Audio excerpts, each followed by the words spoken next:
Kia ora koutou katoa. We are SoundCheck Aotearoa. We are a charity and action group that formed in 2020, but the work has been done a few years before that. I'm Anna. I'm a kai whakahaere kaupapa project manager. And it's just really awesome to see so many of our hapori here up in Tamaki. And I know there are people watching from home, hopefully in a comfortable blanket burrito, because it's quite cold. I just also want to acknowledge the beautiful diversity of our hapori, our community, all around Aotearoa. We're many colours, many gender expressions, many ethnicities.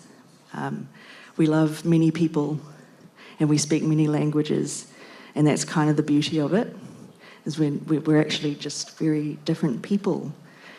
You can't copy us. When you put a bunch of diverse individuals together, you get magic. And we've been through a lot, I think, our music community in the last few years, especially in the live world. Just want to acknowledge that. And we're doing our best. And I'm really glad that the theme for New Zealand Music Month is community and collaboration. Two very awesome themes, hapori and mahitahi. And sometimes I think we need a reminder of how important community is and stopping to connect before we rush into the stresses of the work we do, because a lot of us wear so many different hats. Where we can do so many things. It's just how we do things in Aotearoa. And it is so unique to us, actually. So there's definitely power in collective. Before we jump into our kōrero, I just wanted to do a quick trigger warning. Due to the nature of our work at SoundCheck Aotearoa, there's a chance that our kōrero could touch on sexual harm. So if anyone here or anyone watching at home would like some support, you're welcome to reach out to our Sexual Harm Prevention and Response Advisor, or SHAPRA, on 021 222 9169, or shapra@soundcheckaotearoa.co.nz. And you're also welcome to reach out to our friends at Music Helps. We love them. They offer free counselling to our music community. And you can reach them on 0508 Music Helps on the 24/7 support line. And they also have a contact form on their website. So, without further ado, I'll introduce the awesome humans up here. We've been outside smiling at each other because we all live in different parts of the country. And so when we get together, it's pretty special. Like, we're just going to smile at each other. So this is, to my left is the wonderful Mel Calvesbert.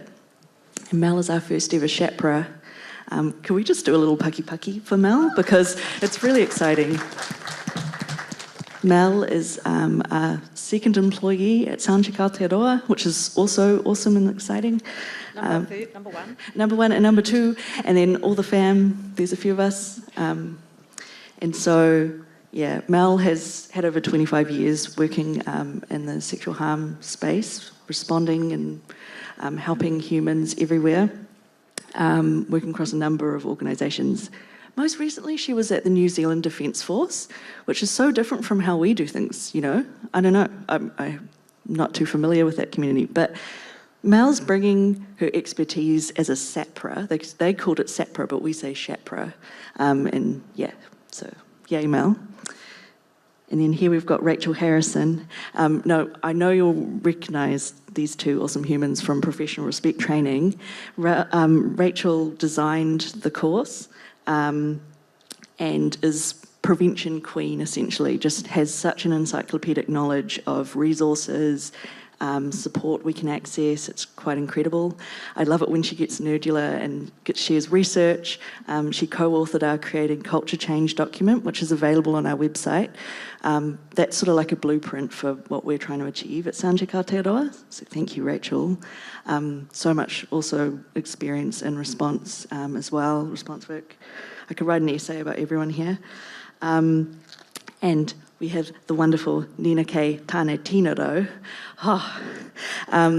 She wears so many hats in the community, and it's really special to have her with us. She manages her brother Tiki Taane, and has done since 2007, which is such a long time ago. Scary. She's a kaitiaki for our music community, but she works for the Māori Music Industry Coalition. She's a board member for MMF and a mentor, and also works at Korowai Tumanako, which is our kaupapa Māori service, for supporting whānau, iwi and hapu who've been affected by sexual harm. I've done well to not do an essay here, but I just love these people a lot. So, our first question, let's dig into it. So our topic is how we can take care of ourselves so that we can show up for our communities within the music communities. You know, like we occupy so many different spaces, and I wanted to ask you, what was one of like the nicest ways that someone's shown up for you in your careers as an ally or a friend or colleague? Mel, do you have an answer? Oh, I have many, but I will limit myself to one because I like to listen to others talk too. One of them for me is that, excuse me, I'm just checking I'm holding the mic in the right way. Good. Mic's one of my least favourite things in life, but I will persevere, and I hope you do with me. Thank you. So my son, who is now a 24-year-old hip-hop dancer choreographer, was once upon a time much younger and therefore more dependent, and I was a single parent and lacking in various sorts of support in my life, and so often it meant bringing my son in with me to hang out at work, often work environments not designed for children. And the thing that would just fill me with gratitude many times was e.g.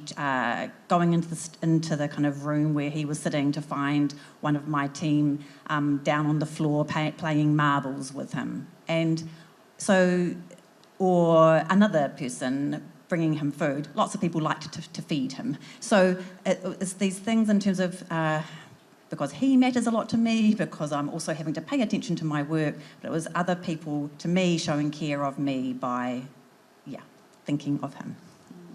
Beautiful. Food's a good love language, everyone.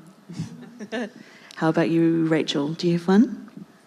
I do, and this one actually involves Mel, and so I'm not, I hope she's all right with me sharing it. We had the opportunity to go to Brisbane to go to a conference around sexual harm prevention, and I ended up in hospital for one reason or another, and in that moment I got to see how Mel does support work, and for me there was something about the way that she both centred and gave me back my sense of control in a system, in a healthcare system that takes it away from people who are unwell, in the way that even when I'm unwell I often feel like I'm useless, and the way that she looked after my self-esteem, the way that she ensured my safety, and the way that she meant that my trust in her and the system could stay okay. And I think that those four things, trust, control, safety, self-esteem, they're things that she uses in her work anyway, but when she applied it in a collegial relationship at that stage, it made such a big difference for me. So that was just one time, and I'm very lucky in that I have a partner whose love language is acts of service, and so I'm actually remarkably well supported, which is great. So beautiful.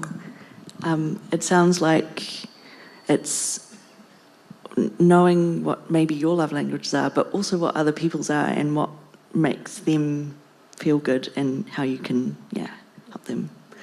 Ninakaye, do you have anything you could share with us?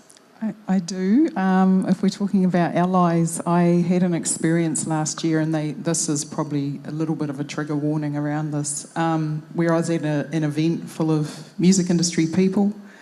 Because I'm sober, I don't drink or do drugs. I had been driving people around and things like that. It was the end of a very long night, about 3 a.m, and I was going to kind of chill out on the couch in one of the rooms, and somebody decided to come and harass me, and they were doing it in different ways, but a lot of it was just kind of verbal, actually, and I was exhausted. And what was wonderful was that somebody saw it, a male hip-hop artist, actually. He could see it through a window, and he came in and intervened. And what he did in that moment for me was just absolutely phenomenal. He intervened and said, "Hey, I can see what's going on here, and is everything okay? Are you okay, Ninakaye?" And I was like, "Actually, no, I'm not, bro." And then he basically, just the way he went about supporting me, not just in that moment, but also afterwards, where he didn't leave. He stuck around and he brought others in to sit with me and support me as well, and I felt very, very safe. And I think in all my 49 years and my 32 years of being in the music industry, that was the first time I'd ever felt completely supported by a tāne in the music industry. So, yeah, aroha mai. I just thought I'd share that story with you, and I hope everyone's okay. Oh, yeah.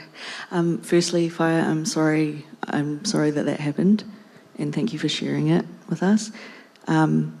What you're saying actually kind of brings me to a question that I was thinking about, because it's quite often brought up in professional respect training, and just because I'm observing, I noticed that a lot of questions about bystander prevention and how we can respond to a situation that's uncomfortable on the spot. And I know, just, as a human, I've had moments where I dive into fawn or freeze. Those are my trauma responses. So I just kind of freeze. And I'm like, oh no, I can see this thing that's happened. I want to be helpful to the person. What can I do? And what are the principles that to kind of just have in the back of your mind? And it kind of reminds me of the 4 key considerations. Rachel and Mel had this fantastic printout that's on our website also. Promise I'm not doing promo for us, but it's actually quite helpful because it's so visual. But I wondered if you could talk us through those 4 key considerations for survivor safety in the context of, bystander response. What are they and what do they look like? I'll start and let's see what else might be added. So these 4 key considerations, and it's fine to forget the name because the name is just a name. It's what Rachel was referring to before, and it's this idea of how do we increase a sense of control, trust, safety, self-worth, self-esteem. And it's because it's recognising, and this is certainly true for all forms of sexual harm, but I think it also applies to other kinds of behaviour, poor behaviour that shouldn't be happening. For example, racial harassment, homophobia, bullying. When a person can have lost a sense of control and lost a sense of trust and safety and self-confidence often. And so then, therefore, when either someone sees or hears something, like the person that the tāne that Ninakaye referred to, or when someone is being told about something that's happened, how vital it is to respond in ways that can increase, for example, some control. And perhaps a couple of ways to me that often people say that they feel like their sense of control has been increased is if we've got choice and if we've got information in the way that we want the information or the type of information, for example. So I'll just start us off like that and see what Ninakaye or Rachel can add. Thanks, Mel. It's an awesome start. The 4 key considerations: trust, control, self-esteem and safety.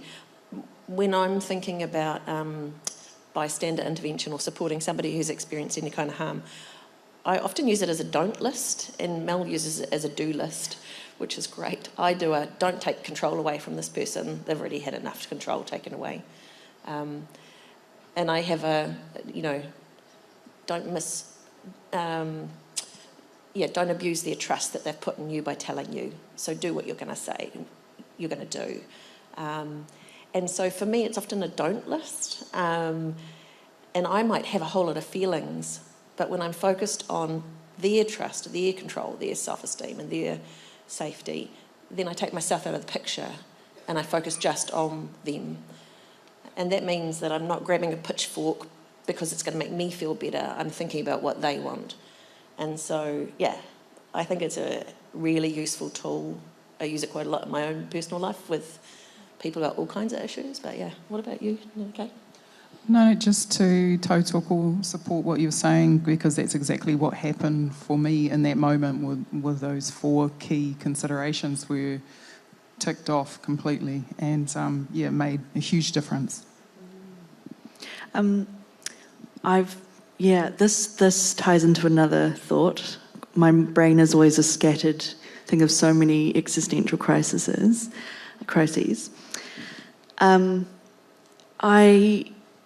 Something that I think about a lot is, how you can be a proactive ally to a group to a space that you may not necessarily occupy. So, for example, I am tangata whenua, I'm Pakeha, tangata tiriti, and, white presenting, but how do I be an ally to spaces that I'm not within, and don't suffocate the people that I want to help, give them the mic, but also just be useful. And it made me, one thing that I really liked was, I didn't like that this situation happened in the first place, but the trans community, coming together with allies when a certain individual came to Auckland, and just seeing the way that there was some, cisgendered, able-bodied people showing up in the front lines to physically be a barrier. I thought that was cool. And so I wonder just if I could ask you again, because it ties into the 4 key considerations, how do we straddle that line of, being there physically to support someone but just not taking the mic from them, I suppose? Do you have any thoughts on that? I'll start again and then more will come. One situation that comes to mind, because it was an important one for me, and it was when I was working at HELP in Pōneke, which is a survivor agency, and a person, and part of my role there was, I'm a social worker, I'm greeting people when they come into the agency for counselling, etc. Anyway, a person came in who had already identified, when I made the appointment with them, they'd already identified themselves as being trans, and they came in and I greeted them, and I noticed myself thinking something like, something about myself being, I don't know, a good person or welcoming or something. And then I thought, no, what am I doing? This is not about me. This is how do they don't know that I'm a good person, and maybe they don't even care whether I'm a good person or not. It's are they feeling safe? And what is it in this environment, information I'm giving, what I'm saying, like what's up on the walls, is there a wharepaku that they can go to and feel safe going to? Like all of these things, that's what's important. And I realised that I'd kind of fallen into a trap of kind of, what I think of thinking of myself as a good person and therefore everything's all right trap. So that is my start. Thanks, Mel. I think this is such an interesting question, because for me, being an ally, I don't know if anybody else has found this, but when, for example, if you fall over or something happens and somebody comes up to you and goes, "Oh my gosh, are you okay?" Often the first thing out of our mouths, especially if we're in a work environment, is, "Oh yeah, I'm fine." And so what I often find is that when people are working to be allies with people who are survivors, they're often tying their action to whether or not the person says they're harmed or not. And while I want to centre survivors' experience, I also want to encourage everybody as allies to go, don't ask them if they're offended by that behaviour. You think about whether or not this behaviour is encouraging respectful relating or not, and how that sits with you and your sense of integrity. So that you're not rescuing another person, you're building the culture that you want going forward. So rather than, "Mel, are you offended by that because I'll go and do something?" going, "I don't think that's very respectful. It's not actually going to encourage great behaviour. It's opening the door for some other behaviour I don't want. So I'm going to address it because that's where my values are." So I want to encourage all allies to, rather than rescue, to help build a culture that you really want that's respectful. And I think the music community already does that so beautifully. Like, we do professional respect trainings, and often what comes out of that are incredible allies. Like, in this very room, for example, Jenny Little, Hobsonville Point music teacher, came out of one of the trainings and went, "What I want to do as an ally, what I want to do is to start a safer music education spaces group." And you can find them on Facebook, you can join them. And they're creating a whole range of resources for their spaces. And so I actually think, allies, you think about where you are, what's going to work where you are. Like the recent sale of the guitars, because Help Auckland needs some help with their funding. And so, I really want to honour people who are taking the initiative to think of ways to create healthier, more resourced communities. Yeah. So I think music's amazing like that. So I went on.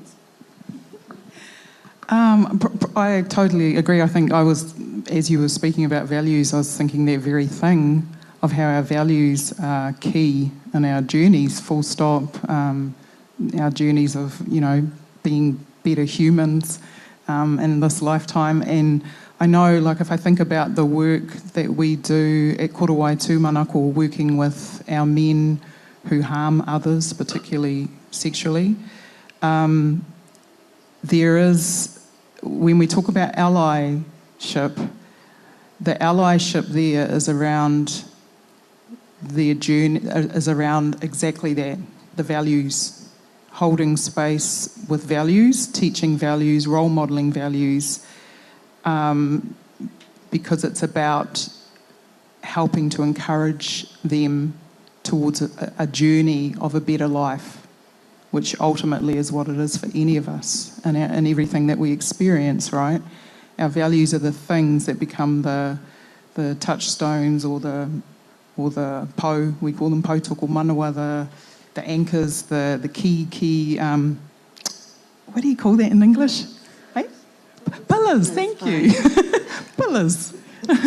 The pillars of who we are as human. And I totally call that. Our allyship is not to, like Mel was saying, it's not to put it on to somebody either. It's not to force ourselves over and above somebody else. It's to be more to be able to hold space and hold the space of the values that we know can help us be a healthier society. Yeah. Even though I hesitate to follow Ninakaye with that because I do think we could easily move on, can I just want to say something just because I start to feel excited. There's something in terms of all the workshops that I've been facilitating and where there's been the discussion of bystander intervention. One of the biggest learnings for me when I first started facilitating those discussions and conversations was that I realised that in my life I'd almost paralysed myself sometimes by going, oh, well, maybe that's just me that thinks that is not okay, or maybe I'm a bit, I don't know, out of sync with where everyone else is at, or maybe, anyway, those kinds of thoughts then meant that then I wouldn't speak up.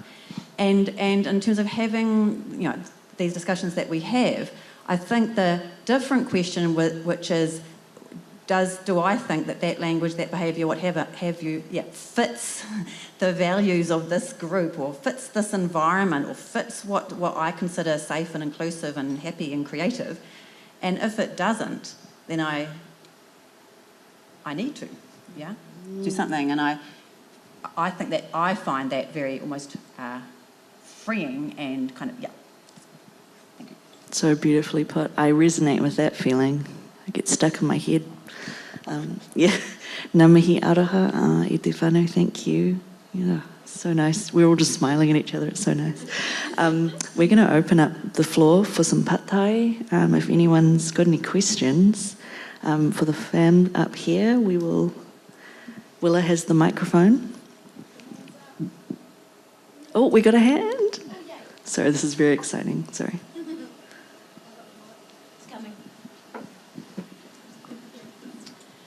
Well, I have to say that I'm really touched by what you're actually doing and your message. Something that I've noticed, just, not because I'm a professional or anything, but just something I've observed is that a lot of people who are drawn to the creative arts are possibly on the spectrum.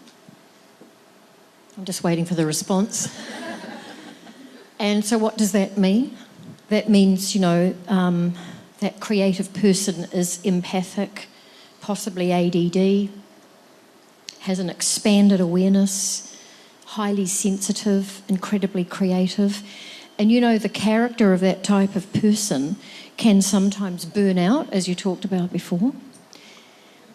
Which brings me back to my set of beliefs, which is really about taking an holistic approach, not just to music, but to everything that we do in life. Our spiritual, emotional, physical, nutritional balance. And so for a lot of us who are in the creative arts, if you're thinking that maybe you don't fit in and that you have these moments of burnout and maybe really out of whack or out of balance, that you're not alone, because a lot of us creatives are actually sort of borderline spec. And so we have these moments where we're just not together. And you know what? It's perfectly okay. But there are things that you can do to put in place, like these women here. The work you're doing, it just, all these little light bulbs are going off in me, and I'm thinking, we need you, artists, we need you, because often we think about, gosh, am I the fool quid? I have moments where I'm really together and then moments when I'm not, and it's all about acceptance for who you are. But what I'm trying to say is there is a holistic approach you can take to nutritionally balance yourself, spiritually balance yourself, artistically balance yourself. And I think you guys are onto it. Thank you. Oh, thank you. Oh, I'm to that. We're very sensitive up here. We love checking in with each other. It's really nice. Yeah, embrace who you are, everyone. Shall I just, oh, sorry. I've got another question, but you can say what you want to Yeah, Ninakaye. No, I might be able to. Okay. Tuatahi me mihi ahi ki a koutou ki ngā wahine toa e kōrero mai ana e panaki o whiako, o kōrero I roto I tēnei ao, I te ao puoro. He āhua taumaha e tahi kōrero, engari he ponoke. So although some of what you've talked about and shared with us, deeply personal and in some way I'm sure come with a level of mamai or of pain, that you're able to sit here in front of us and talk to it, and to do so with heads held high and poho kereru, chests up. We're so grateful, and I just want to mihi on behalf of everyone to you and your strength to do so. And although some of it might be heavy, he taumaha, it's also the truth.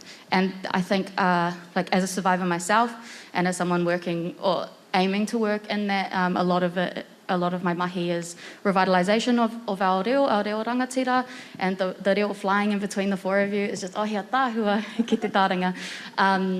But I guess my question is how do you go about the managing the gendered aspect, the fact that you're here talking about community and survivors and supporting, and there's no tāne to be seen. And how does that play into the patriarchal and colonial lens and aspects, especially to the tangata whenua on the panel of always being falling into that caretaker role, and when do people take after you? Oh, such a good question. Thank you. Whai, you want to ask?